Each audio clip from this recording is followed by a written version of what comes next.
นี่วันนี้น้ำตกตะกดิ่นน้ำเยอะนะวันนั้นเรามาสงกรานต์ไม่เยอะอย่างนี้นะ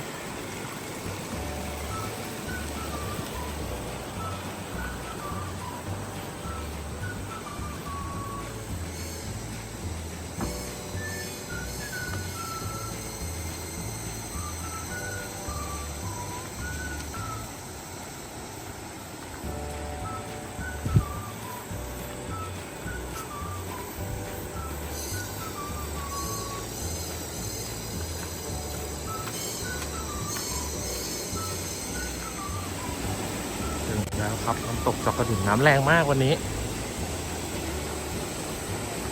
เห็นว่าหลงก็เป็นหน้าฝนรอบที่แล้วมาสงกรานต์นะครับน้ำไม่เยอะขนาดนี้น้ำไม่แรงขนาดนี้นะ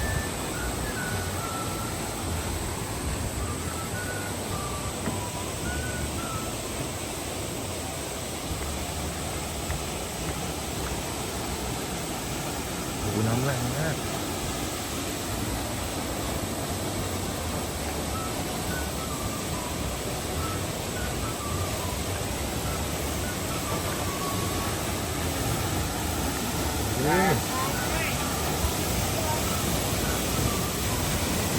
น้ำตกมันจะอยู่ริมนี้ตัวพี่จะอยู่